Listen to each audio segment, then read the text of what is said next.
নমস্কার, সবাই কেমন আছেন? শুভ সন্ধ্যা। এখন বাজে বিকাল ৬টা বা ৬টা ১৫, মেবি অতটা দেখিনি ঘড়ি। যাই হোক, তো এটা ধান। তো এটা চাষের জন্য আমাদেরকে ধান গাছ করতে হবে।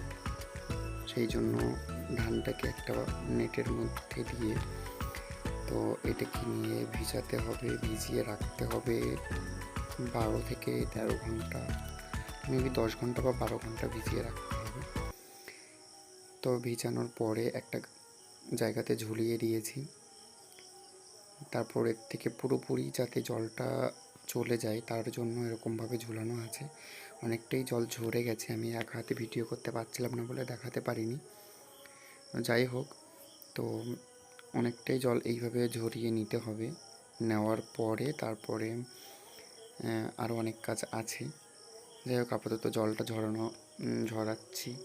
আমাদেরই বাড়িতে একটা গাছটার নাম হচ্ছে সবেদা গাছ। গাছটা অনেকটাই বড়, ইনফ্যাক্ট অনেক দিনের পুরানো। আমার ঠাকুরদাদার বয়সের মেবি ৯০ বছর তো হয়েই গেছে এই গাছটা। তো সেই জন্য এই গাছটার গায়েই মানে একটা ডালের মধ্যেই ঝুলানো আছে ধানটা। তো তারপর থেকেই জল আর দেখছিলাম যে ধানের কি অবস্থা হয়েছে, কারণ ১২ ঘন্টা ১৪ ঘন্টা ভিজানো ছিল। ভিজানোর পরে পরের দিন সকালবেলা তুলেছিলাম ৬:৩০টার দিকে। এই পুকুরটাতেই ভিজানো ছিল, এই পুকুর থেকে তুললাম, তুলে আর গাছের গায়ে দেওয়া ছিল। পুকুরটাও অনেক দিনের পুরানো, কত বড় পুকুর। আর পুকুরে মোটামুটি ইউজ করা হয়, অতটাও ইউজ করা হয় না। যাই হোক, তারপরে আবার দেখছিলাম যে জলটা কতটা হলো, কতটা পড়লো, বা কতটা নিচে যে জায়গাগুলো আছে কোনগুলো আছে ওগুলো এসে জমা হয় জলটা। তো সেখান থেকে আর কি জলটা সরানোর একটা ব্যবস্থা করছিলাম। দেখা যাক যে কতদূর করে উঠতে পারি, দেখি কতটা জল সরছে।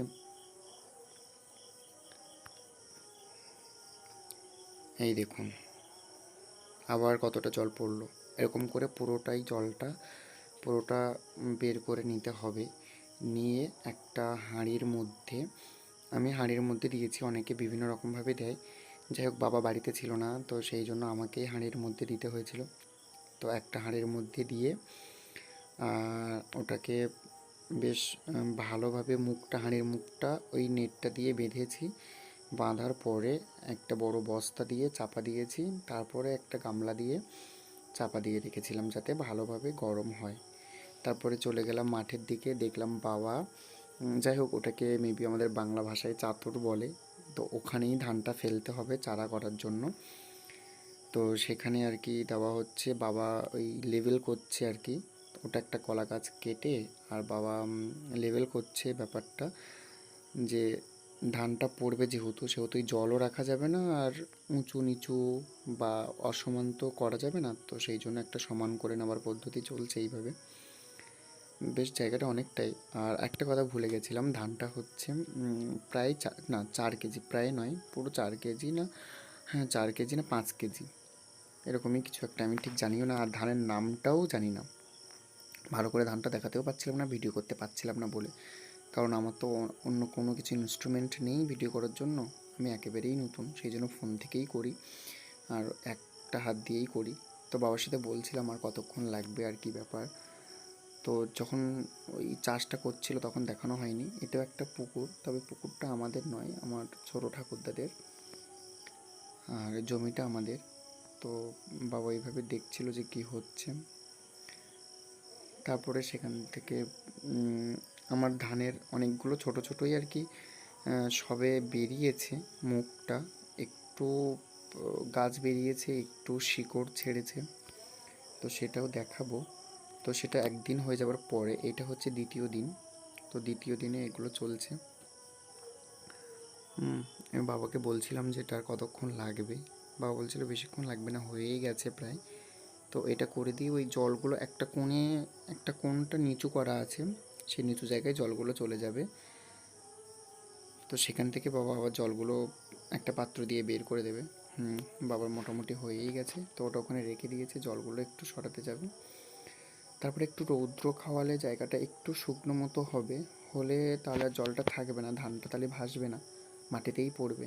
তো সেই জন্যই আর কি জায়গাটা ওরকম করা হলো। এখন তো সকাল 8টা বাজে, তো রৌদ্র খাবে, তারপরে সন্ধ্যের দিকে ধানটা পড়বে।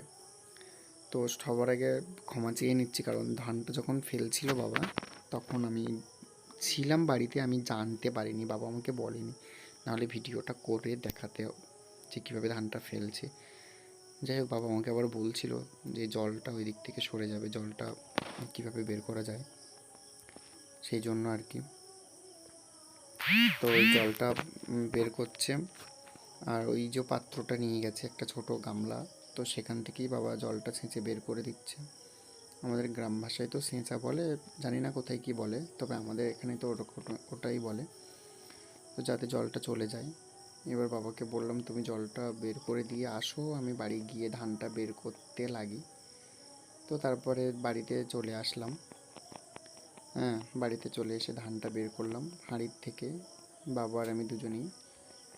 তো হাঁড়ির থেকে বের করে দেখুন কত সুন্দর গাছ বেরিয়েছে, মানে সবে তো অঙ্কুরটা বেরিয়েছে, তো এটা মাটিতে দেওয়ার পরেই গাছটা বেরোবে।